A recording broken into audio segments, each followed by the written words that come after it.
internacional. Polonia despliega por primera vez en la historia un sistema de defensa antimisiles en su capital. Así lo informó el ministro de Defensa polaco al detallar que el equipo instalado en Varsovia es el sistema Patriot, fabricado por Estados Unidos. La medida fue anunciada tras una reunión con altos cargos del ejército en medio de la guerra entre Rusia y Ucrania. El funcionario agregó que estaba previsto que el sistema antimisiles comience a funcionar en Varsovia mañana mismo. Más información en telam.com.ar. Telam. 78 años de historia avalan nuestro presente. Proyectan nuestro futuro. Telam. Tan nuestra. Tan argentina. www.telam.com.ar. Radiocaput.com. Estás conectado. Estás en Caput.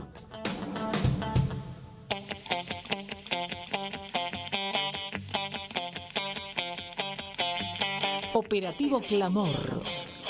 Con Javier Vicente, el relator del pueblo.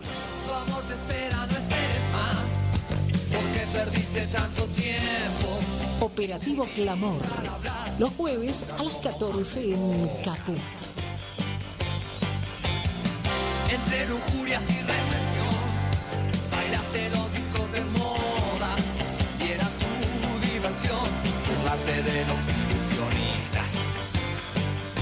No llores por las heridas que no paran de sangrar. No llores por mi Argentina, te quiero cada día más. Buen mediodía, buenas tardes a todos, a todas, a todes. Aquí estamos en la tarde de Radio Caput con Operativo Clamor. A reír, pero al almuerzo con los cerdos. Si las estrellas de cabaret se ríen de tus movimientos, no es preciso mentir lo negro que hay en tus pensamientos. No llores por las heridas que no paran de sacar. No llores por mi Argentina. Y aquí estamos en este Operativo Clamor de cada jueves por la tarde en Radio Caput. Una radio que sin lugar a dudas está destinada a ser la punta de lanza en la resistencia contra el fascismo. El fascismo que se viene, el fascismo que está a la vuelta de la esquina. Y decía por ahí Jauretche en una famosa frase de sus enormes frases de este pensador argentino, del intelectual mayor que ha tenido el campo nacional y popular en su historia. Decía que justamente los gobiernos populares son propensos al escándalo, porque no cuentan ni con la reciprocidad de los propios, ni tampoco con la solidaridad que se tiene en las oligarquías. Porque en definitiva, a los gobiernos populares se les reprocha que alguno de sus miembros tengan un desliz, cosa que a los gobiernos oligárquicos se les permite, ¿no? Y pensaba, en definitiva, de qué se trata esta operación Insaurralde, operación Marbella, que tiene todos los condimentos propios de la espectacularización, ¿no? Imperdible, un guión de esos que podría ser para una serie de Netflix, para cualquiera de las series de Netflix que tratan siempre sobre el poder, el dinero, la corrupción.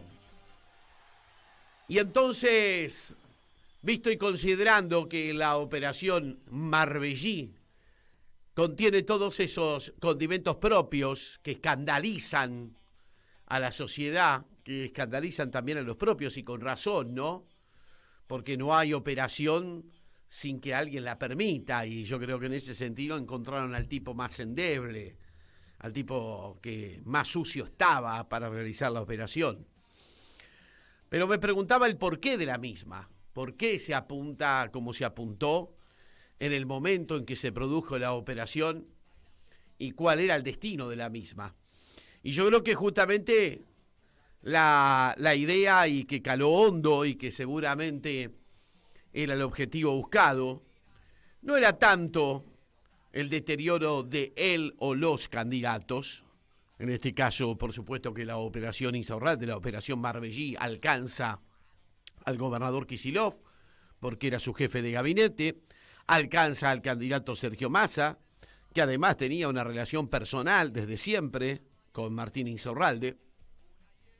Pero principalmente me da la sensación de que la operación estaba o está pensada para que nos caigamos, para que la militancia se desanime, se desaliente, para que también nosotros dejemos de creer en la política, justo cuando estaba empezando a producirse esa movilización popular, ese protagonismo de la militancia que es tan importante, con un candidato que se iba afianzando, con un candidato como Sergio Massa, al que le había ido bien en el debate,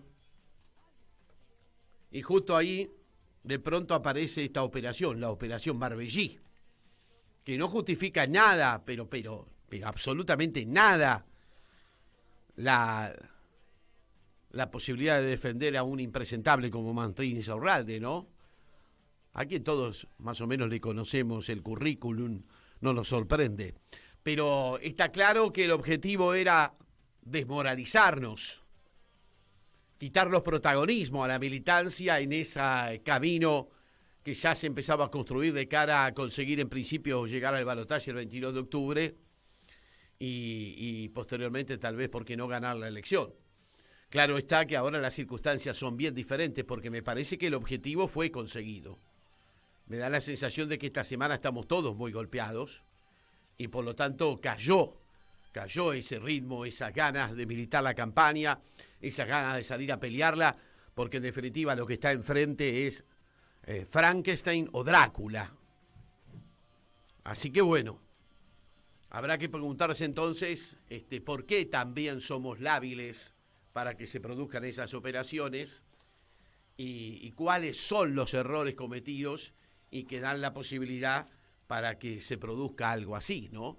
Pero me da la sensación que el principal objetivo estaba apuntado a eso. Me lo vengo preguntando desde hace ya días, el porqué de la operación Marbellí, el porqué de la operación Insaurralde, y creo que apuntaron ahí, apuntaron al desánimo, a quitarle autoestima, a quitarle protagonismo a nuestra militancia, y me parece que en esta semana lo han conseguido.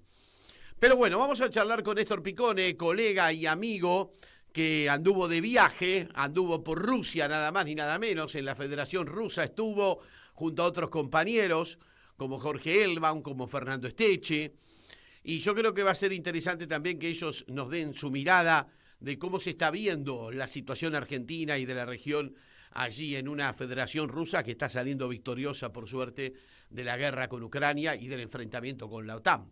¿Cómo te va, Néstor Picone? Gracias por atenderme. Aquí te saludo desde la tarde de Radio Caput en esto que es Operativo Clamor. ¿Cómo andás? ¿Cómo te va? Qué lindo nombre. ¿Viste? Fue pensado en otra circunstancia. Mirá, el primer día que empecé con este programa, que está los jueves de 14 a 15, gracias a la gestión de Juan Martín Ramos Padilla, lo primero que dije fue: Cristina es la única que puede parar el triunfo inexorable de Milei. Y me parece que a esta altura de la circunstancia no me equivoqué. Y era la única que sintetizaba. Yo escribí también, hice un flyer con algunos compañeros y pusimos: Cristina sintetiza, los demás no. Uh-huh. Hola. Sí, te escucho perfectamente, Néstor. A pesar de lo cual uno se ha encontrado con un candidato que está desenvolviéndose bien, digamos, ¿no? Dentro de los márgenes que hoy permite la situación, siendo además ministro de Economía y comiéndose operetas como esta, donde también la responsabilidad de los propios es grande, ¿no? Sí. Lo que pasa es que el peronismo necesita, desde hace mucho tiempo, desde que Cristina se corrió, y necesita un liderazgo. El peronismo necesita liderazgo, no solo candidatos. Algo que sirva para unir a todos, ponerle mística, ser transgresor. Yo soy de los que cree que el peronismo revolucionario no será nada desde hace mucho tiempo. Pero bueno, es lo que hay, desgraciadamente, como se dice una frase que a mí no me gusta mucho, pero digamos, hay mucho más para dar desde el peronismo, hay mucho más para construir, y es una deuda que tenemos con el pueblo. Sin dudas. Y contanos de la experiencia que han pasado allí en Rusia en estos días que les ha tocado visitar a la Federación Rusa. Han estado en la Duma, la famosa Duma, han estado con distintos compañeros intelectuales. ¿Qué les han transmitido? Primero, ¿qué es lo que vieron allí en Rusia en pleno conflicto de Ucrania y qué están viendo a la distancia desde allí la situación de nuestro país? Mirá, qué sé yo, sobre la base de la pregunta que me vas haciendo y las palabras que ibas utilizando, fui pensando, primero, ir a Rusia, yo no había ido nunca, yo soy peronista, me conmovió pisar Moscú, estábamos en el Hotel El Nacional, que es el hotel donde paraba y hacía reuniones Lenin en el año 1918, frente a la Plaza Roja, se veía desde las vidrieras del hotel, es un hotel museo, y eso de pisar las calles de Moscú me conmovió, porque más allá de que hoy es un país capitalista, con mucho liberalismo, ahí hubo una revolución hecha de obreros, de trabajadores, contra las oligarquías rusas del imperio de los zares, y eso se siente, eso conmueve, y en el día de hoy es un país, un Estado-nación, esto sí hay que decirlo, que para mí está discutiendo y debatiendo un nuevo modelo de sociedad hacia futuro, y eso es lo que también pude vivir en estos 3 días discutiendo con parlamentarios rusos y de Latinoamérica. Hay un nuevo mundo que está siendo tironeado por la derecha, por un lado, para hacer que se caigan los Estados-nación, que la gente no tenga protección, que no haya salud ni educación, que todo sea pago, que todo sea privatizado, sin fronteras. Pero del otro lado está planteándose un mundo más solidario, integrado, de cooperación, y eso es lo que vi ahí, y es la intención de la Federación Rusa, de la Duma, que es la Cámara de Diputados, en invitarnos a discutir y a debatir, y la verdad que es muy rica la experiencia. Ojalá que todos sepamos estar a la altura de eso, no por lo que solamente plantea la Federación Rusa, sino lo que la Federación Rusa, que ahora va a presidir los BRICS, en el marco de los BRICS, se está planteando una nueva construcción económica, que ojalá que también sea una nueva construcción social. O sea, no entender a los BRICS como un banco que sirva para pagar deuda, sino como una construcción. Ellos hacen mucho hincapié en la articulación, en la integración, en la formación, en la tecnología, en el desarrollo tecnológico. Me gustó y me sorprendió gratamente al hablar con los principales dirigentes de la Cámara de Diputados rusa, que ellos no te hablan del litio, no te hablan, lo que hablan es de un mundo más integrado, donde cada uno aporte, algunos el conocimiento, otros aporten el trabajo, pero que sea una cosa a favor de los pueblos. Y eso, no estando en un país comunista, porque Rusia no es comunista, es saludable escucharlo. Me sentía hablando con peronistas, ¿qué querés que te diga? Se nota allí en las calles de Moscú que la Federación Rusa es un país en un conflicto armado en este momento, allí en Ucrania, donde su rival es nada menos ni nada más que la OTAN. Vos sabés que en la capital yo estuve 3 días, no puedo decir cómo se vive en el Donbass o los lugares donde está la confrontación. No se nota la guerra. La gente hace una vida normal. Me tocó salir el sábado a la noche a comer y bueno, la gente estaba en las calles peatonales, comiendo, celebrando, como cualquier grupo de muchachos jóvenes acá en Buenos Aires o en cualquier otro lado. Sí, esto sí te lo quiero enganchar con la guerra. Tuve la oportunidad de ir a un museo, que es el Museo de la Victoria, uno de los museos más lindos que me ha tocado ver, porque es el Museo de la Guerra y hay una reconstrucción, dura 2 horas y media, vos vas pasando de un lugar al otro y vas viendo cómo se vivió la guerra y la invasión de Alemania sobre Rusia. Y entonces hay reconstrucciones, qué sé yo, de un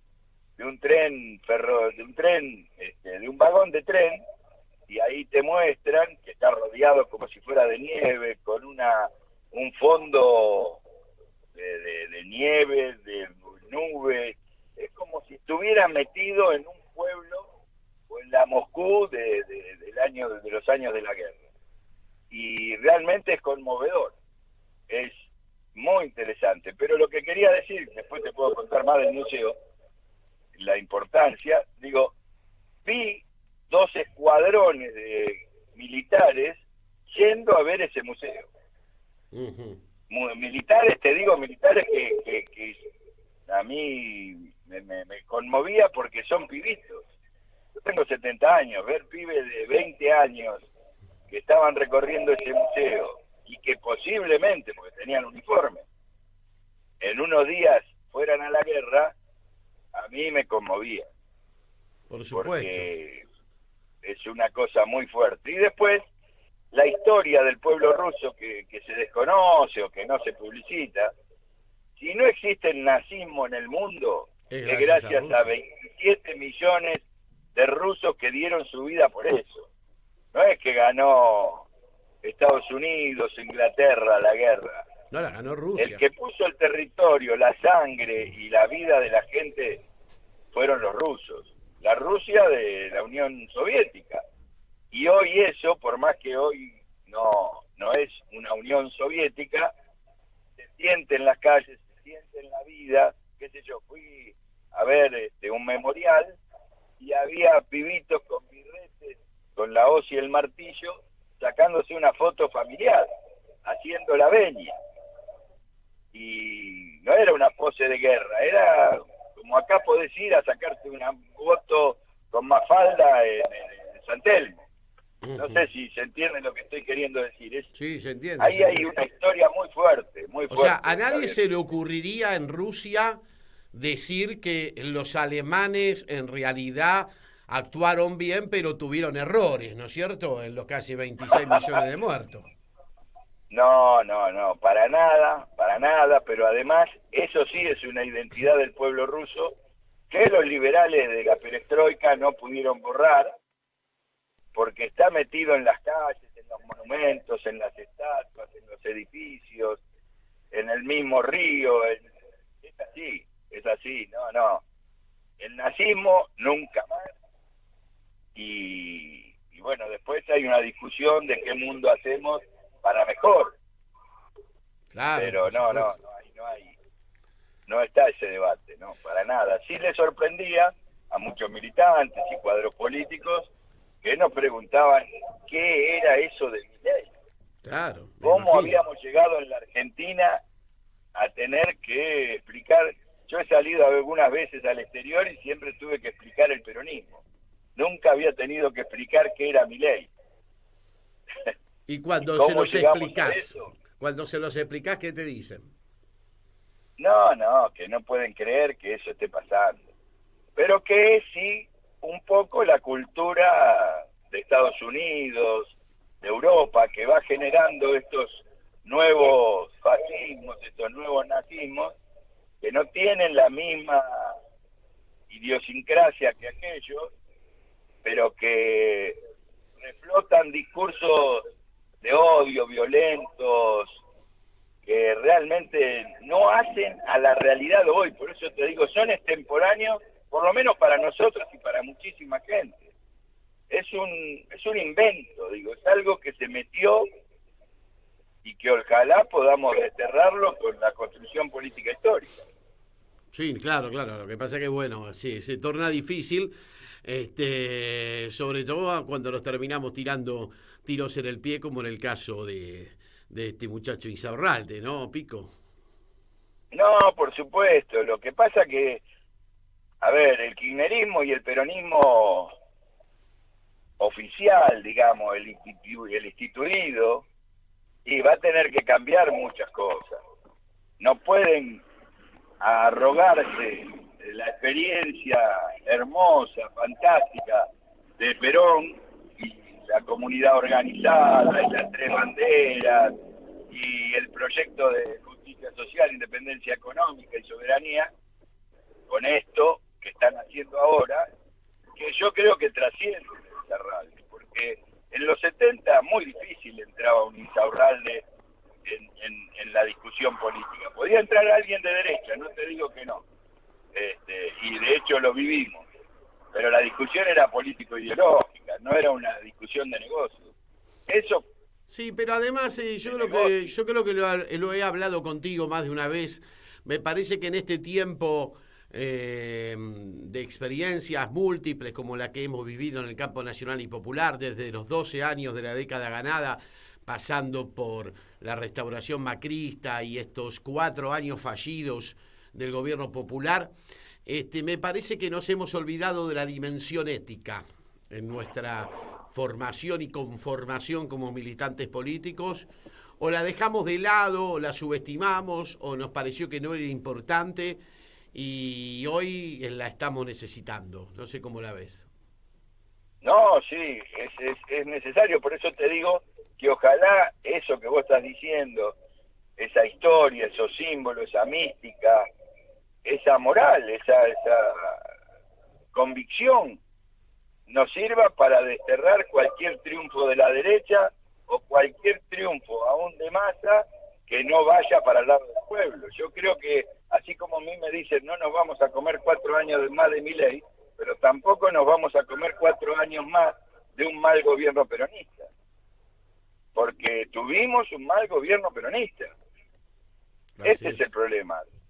La dirigencia, en su gran mayoría, rescato a gente como Kicillof, que hizo un gobierno intachable, que creo que ahora está siendo atacado justamente desde adentro con estas cuestiones, pero digo, hay una esperanza dentro de nuestro movimiento que tiene que ver con lo que vos decís, de aquellos dirigentes que, como decía Cristina alguna vez, gobiernan como el pueblo quiere, o son la expresión del pueblo, que eso es el peronismo. Ahora, cuando es la rosca, cuando es copar el Estado o el gobierno para mantener militantes, o mantener, trabajar sobre la base de los grupos, como se dice, de los planes trabajar y todo lo demás, que yo los defiendo y milité para que hubiera planes, pero no sin dejar de discutir que necesitamos reindustrializar el país.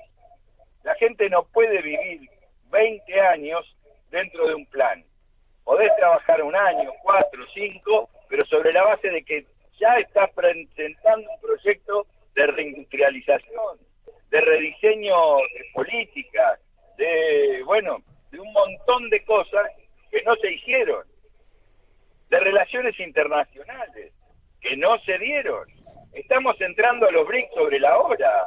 Vicente, cuando el otro día veía ahí en Latinoamérica, Honduras, todos los países levantando la mano pidiendo para entrar a los BRICS. Y nosotros casi entramos a los BRICS sin pelearla, porque según lo que todos cuentan, fueron Lula y Xi Jinping y Putin que dijeron, sí, Argentina tiene que estar.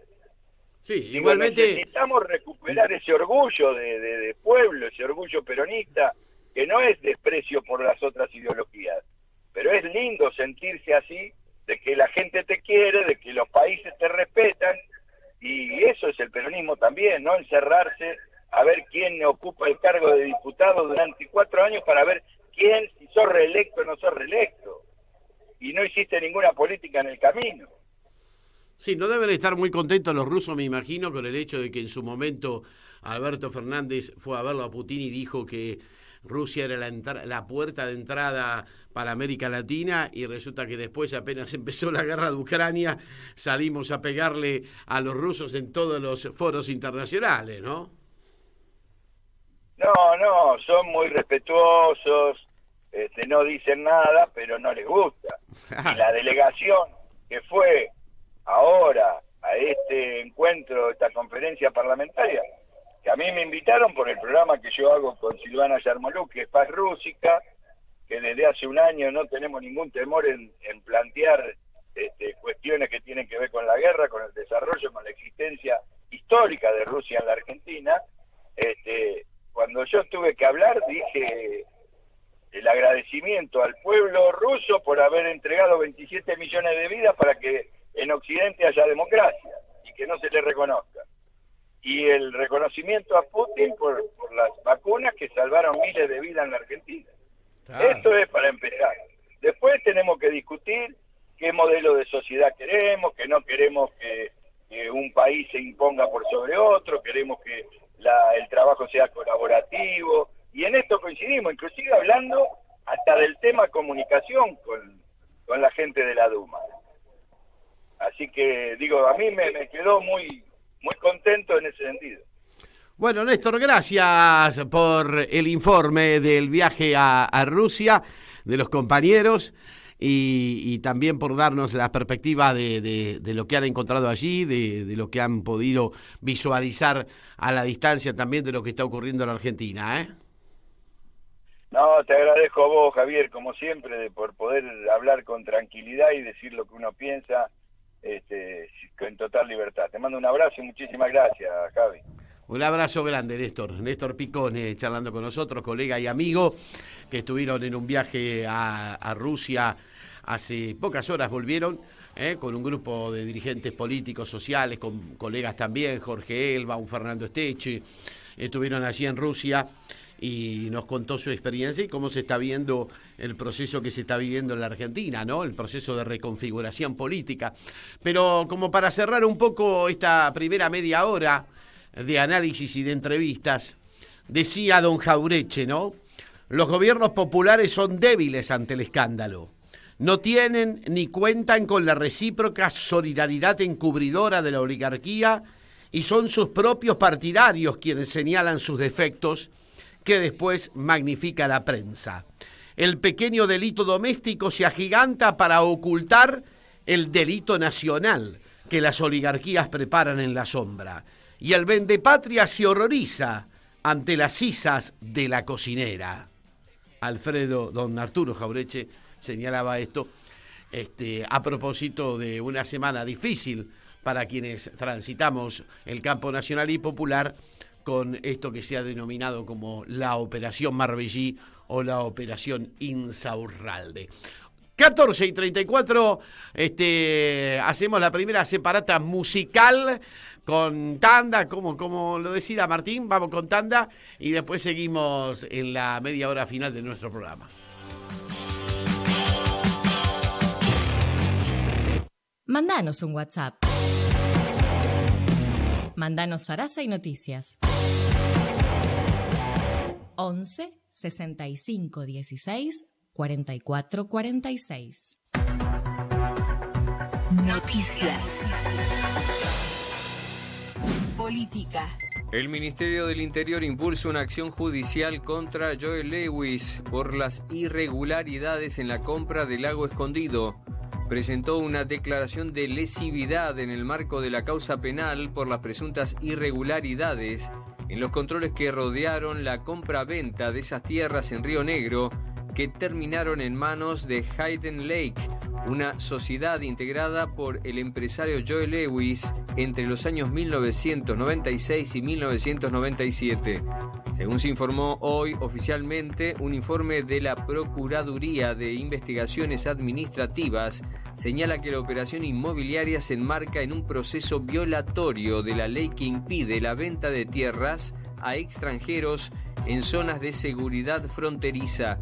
La medida del Ministerio del Interior fue celebrada hoy por Juan Grabois a través de las redes sociales, donde enfatizó: las Malvinas son argentinas, el lago escondido también. Buenos Aires.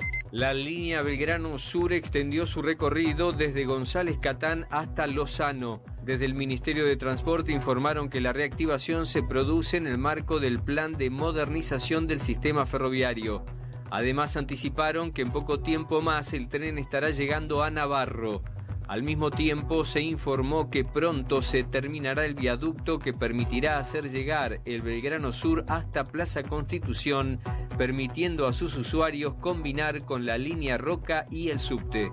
Al respecto, el ministro Giuliano señaló que ya son 80 las localidades reconectadas por trenes de carga y pasajeros en todo el país.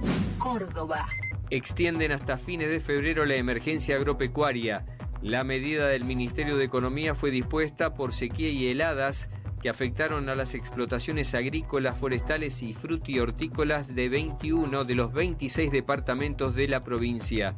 Como se estipula en los casos de emergencias agropecuarias, para recibir los beneficios, los productores afectados deberán presentar un certificado de la provincia de Córdoba, donde conste que sus predios están comprendidos en los casos previstos. Más información en telam.com.ar. Telam. 78 años de historia avalan nuestro presente. Proyectan nuestro futuro. Telam. Telam. Tan nuestra. Tan argentina. www.telam.com.ar. ¿Cómo podemos cuidar a nuestras y nuestros jóvenes? Hagamos un acuerdo entre adultos, que las y los jóvenes no se queden en soledad. Estemos cerca para escuchar y acompañar. Que no se queden sin adultos y adultas para conversar. Promovamos encuentros entre pares y prácticas de cuidados. Generemos espacios de escucha e intercambio, sin juzgar. Armemos espacios de encuentro para proponer otras dinámicas de celebración. Ofrezcamos información, escucha atenta y cuidado. Acompañemos a las juventudes. Los cuidados son colectivos. Cedronar. ¿Querés arrancar la mañana bien informado? Infosiberia, las noticias en tu celular. Manda un mensaje de WhatsApp al 11 3205 8813 y recibilo gratis todas las mañanas. Infosiberia.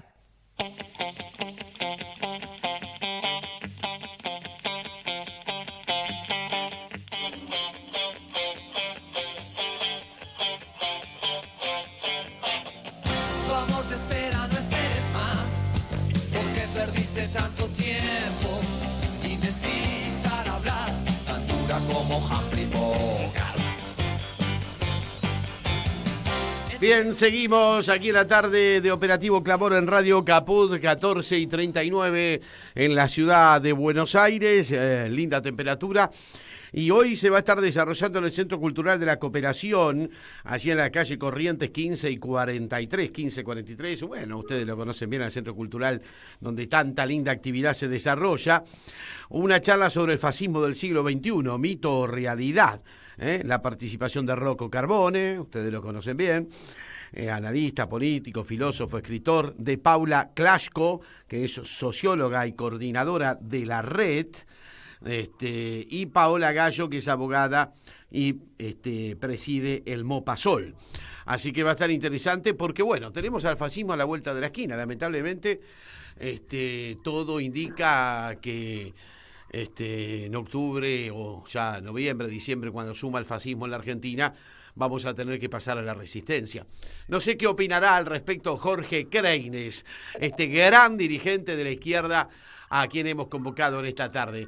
¿Cómo te va, Jorge? ¿Qué decís? Javier Vicente, ¿cómo andás? Hola, Javier, muy buenas tardes.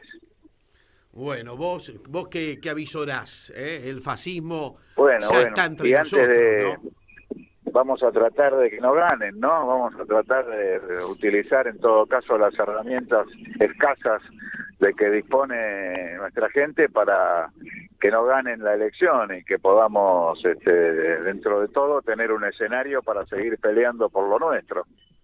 Claro, claro. Se hace difícil, ¿no? Cuando se plantean estas operaciones que una vez más vuelven a desacreditar lamentablemente a la política y yo creo que apuntaron al corazón de la militancia. Me da la sensación, yo me vengo preguntando esta semana el porqué de esta opereta, la llamada Operación Insaurralde o Operación Marbellí. Y yo creo que apuntaron a desanimar a la militancia que venía en franca levantada, ¿no? ¿Cómo la ves? Vos sabés que yo señalé en distintas reuniones que había que esperar algunos hechos que produjeran en ese momento preelectoral para favorecer las candidaturas de la ultraderecha. Y ahí tenemos ya lo de Insaurralde, que lo pudieron haber dado a conocer mucho antes y lo dieron a conocer ahora porque lo tenían para el golpe electoral. Y al mismo tiempo ahora tenemos la corrida del dólar, ¿no? Sí. Con el contado con liqui a 1.000 pesos, con el blue a 900. Sí, hoy se paró, creo que hoy se paró tenemos un que poquito. Esperar varias más, ¿no? De aquí al 22 tenemos que esperar varias cosas de estas más. Hoy se paró un poquito esta corrida al blue, hubo allanamientos de la FIP ahí en el centro porteño, pero sí, es como vos decís, es un combo típico de desestabilización donde lo que intentan es generar las condiciones para que después venga el mega ajuste, ¿no? Y sí, están pensando en eso, en las privatizaciones, en la entrega del litio, de vamos Sí, Jorge, se me pierde un poco, a ver. Se nos pierde un poco la comunicación con Jorge Kreines. ¿Me escuchás, Jorge? Intentamos comunicarnos nuevamente, porque estaba muy interesante lo que estábamos dialogando con este gran dirigente de la izquierda, que al mismo tiempo también los plantea los desafíos de encontrarnos con esta charla que se va a dar en el día de hoy allí en el Instituto Central de la Cooperación, en la calle Corrientes 1543, Fascismo del siglo XX, mito o realidad. Panelistas que nos van a acompañar en el día de hoy: Rocco Carbone, filósofo, escritor, analista político; Paula Clasco, que es socióloga, coordina la Red de Derechos Humanos; y Paola Gallo, que es abogada y preside el Mopasol. Porque además estos fascismos, estos nuevos fascismos que se están construyendo por parte del imperio en nuestra región, no tienen pruritos, no tienen problemas en armar operaciones, no tienen problemas en estar al borde de la democracia, porque en algunos casos, como en el caso de Milei, yo creo que no son demócratas, y lo van a demostrar a poco de andar, ¿no? Pero restablecemos la comunicación con el gran Jorge Kreines. Sí, te estaba escuchando, Jorge, respecto un poco de este escándalo y cómo se trata de desanimar a la militancia, ¿no? Sí, te decía que hay preparadas varias de estas, de aquí al día 22. Ah, ¿varias más todavía? Ah, mira vos. Esto es lo que estamos denunciando. Una de ellas ya es lo del movimiento con la divisa, con el dólar, que se está produciendo. Hubo una bajita de hoy, pero me parece que van a seguir con esta onda, y así otras cosas que hay que esperar. Hay que estar alerta. Eso le dijimos hoy a Agustín Rossi, que estuvimos reunidos con él. ¿Y qué está avisorando él al respecto, no es cierto? Porque vos fíjate que veníamos de una buena semana donde Massa había recuperado mucho con las medidas reparatorias, donde se había desenvuelto muy bien en el debate, y justo ese fin de semana te meten esta operación, ¿no? Sí, es así. Yo creo que el asunto del IVA y el asunto de ganancias fueron puntos a favor, pero se lo lleva un poco el aumento indiscriminado de los precios, ¿no? Claro. Así que me parece que sí, que necesitamos algunas medidas más de fondo, y eso seguiremos peleándola hacia adelante. Claro. Aparte, lo que hemos comprobado de estos fascismos del siglo XXI, que es la pregunta que se hace en la charla de hoy, lo que hemos comprobado es que estos tipos no tienen pruritos y además no creen en la democracia.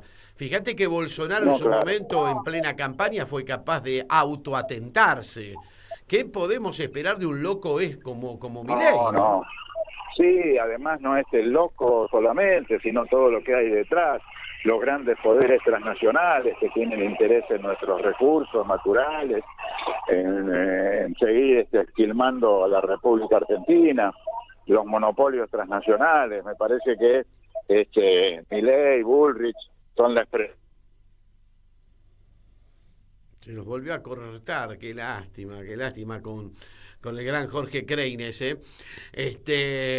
pero bueno, si podemos retomar mejor, si no, no importa, porque en definitiva un poco queríamos transcurrir la charla con la mirada de este gran dirigente de izquierda, ¿no? Y los desafíos que tenemos por delante, cómo encontrar de aquí al 22 de octubre una retórica que le haga entender a la sociedad los peligros que están acechando y que están más allá de operaciones mediáticas justificadas o no, como la de Insaurralde y la operación Marbellí. Los peligros del discurso negacionista también, ¿no? Que eso sí que es bravo, volver a la Argentina del oscurantismo, de la represión ilegal, del terrorismo de Estado y justificarla como la ha justificado el candidato Milei y como lo ha hecho también la candidata a vicepresidente Villarruel. Por eso yo creo que estos días que nos aguardan son días donde, más allá del desánimo que cunde en nuestras filas, producto del desagrado que nos causan tipos como Insaurralde, y preguntarnos por qué en nuestras filas hay tipos como Insaurralde, a quien conocíamos bien, no es que descubriéramos nada cuando de alguna manera se apareció lo que se apareció en estas reveladoras fotos. Porque todos sabíamos que Insaurralde era un desideologizado, que son esos tipos que están en la política para hacer plata. Aunque le iba bien, yo reconozco que en la gestión le iba bien y tenía el reconocimiento también de la sociedad de Lomas de Zamora, que lo votaba masivamente. Pero todos sabíamos de quién se trataba en el caso de Insaurralde, ¿no? Y me parece que en este tiempo y en estos años que han transcurrido, como yo se lo planteaba a Néstor Picone, hemos perdido la dimensión ética también de la política. Pensamos que, como los temas de corrupción, son temas que siempre pone sobre el tablero el poder, siempre pone sobre el tablero el Grupo Clarín, siempre pone sobre el tablero la oposición. El hecho de plantearse una dimensión ética en el propio campo nacional y popular pareciera ser que va a contramano de los deseos del poder, entonces no lo hagamos. Y yo creo que sí, yo creo que es tiempo de empezar a recuperar la dimensión ética que tiene que tener nuestro movimiento. El Che Guevara hablaba del hombre nuevo. No puede ser el hombre nuevo un tipo que se vaya a Marbella en un yate multimillonario a tirar la plata de los contribuyentes. Entonces me parece que también en ese sentido tiene que haber una fuerte autocrítica. Y todos sabemos que esta es una opereta, y todos sabemos, o por lo menos yo entiendo que es una opereta apuntada específicamente a la militancia, apuntada a que cunda el desánimo en la militancia, y lo han logrado, lo han logrado porque esta semana se ha visto que la militancia se ha pinchado, venía bien y se pinchó.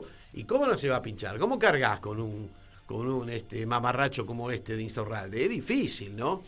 Es muy difícil. Por eso a mí me parece que también en ese sentido hay que hacerse una autocrítica fuerte en el campo nacional y popular y pensar en cómo hacemos para recuperar la dimensión ética, donde la política no sea para hacer plata, donde la política esté al servicio de la comunidad. Y yo sigo creyendo que tenemos muchos dirigentes valiosos y el propio gobernador, que tal vez sea el más afectado por esta operación, es un ejemplo de eso. Es un ejemplo de un tipo que está en la política para servir al otro y no para servirse de la política, como lamentablemente han hecho muchos compañeros, ¿no? Por eso me parece que la dimensión ética es algo que tenemos que tener muy en cuenta en nuestro movimiento y en la posibilidad de recuperar también esa relación con la sociedad, que lamentablemente está, si no está rota, está con mucho ruido, porque de eso se trata también en estas operaciones de desprestigiar a la propia política, y en ese sentido también me parece que tenemos que volver a construir a la militancia desde la dimensión ética y de pensar que la política se hace al servicio del otro y no para servirse de la misma y no para hacerse millonario o hacer plata, ¿no? Y va a ser algo que más tarde o más temprano, incluso ya fuera de esta campaña, vamos a tener que tomar verdadera dimensión.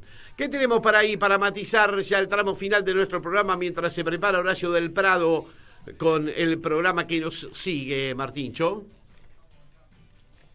A ver qué tenemos por ahí para este jueves. Sigue el escándalo de Insaurralde. Ahora imputaron a Jessica Sirio, mamita querida.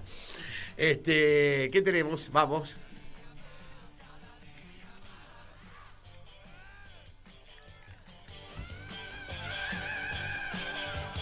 Alguien se quiere ir, alguien quiere volver, alguien que está atrapado en el medio de un recuerdo.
Y sí, nos siguen pegando abajo, como ese gran tema de Charlie, pero no va a cundir el desánimo para nada, porque todavía faltan días para que llegue la decisión final de las elecciones del 22 de octubre, y a pelearla para estar en la segunda vuelta, porque si no, el desastre que nos espera, no me quiero imaginar, ¿no es cierto?, el desastre que nos espera si este muchacho peluca, somnolienta peluca llena de clonazepam, llega a gobernar el país.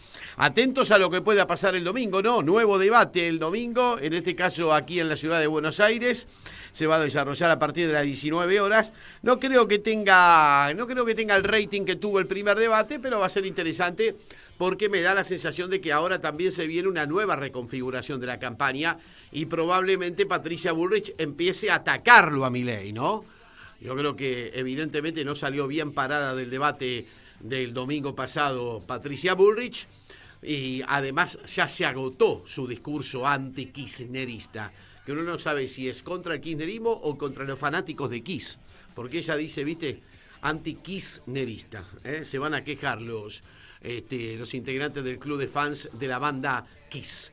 Pero me parece que ahora Patricia va a tener que salir a atacar a Milei, ¿no?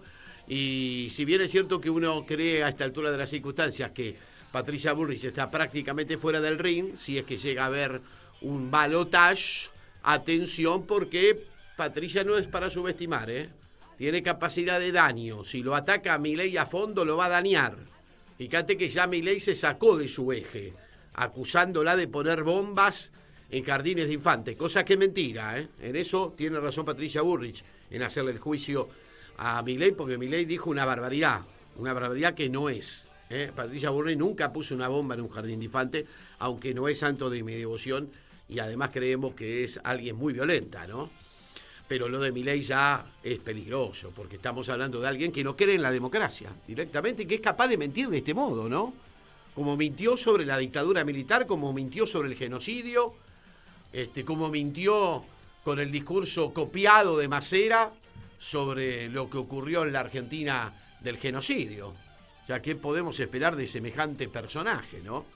Pero bueno, a pelearla, que se viene el tramo final de la campaña, y nosotros desde aquí, desde esta pequeña y humilde emisión de cada jueves, vamos a dar la pelea con fe, con optimismo y con alegría, como siempre nos pedía don Arturo Jaureche. Nada se puede hacer sin alegría en esta vida, más allá de las operaciones de turno.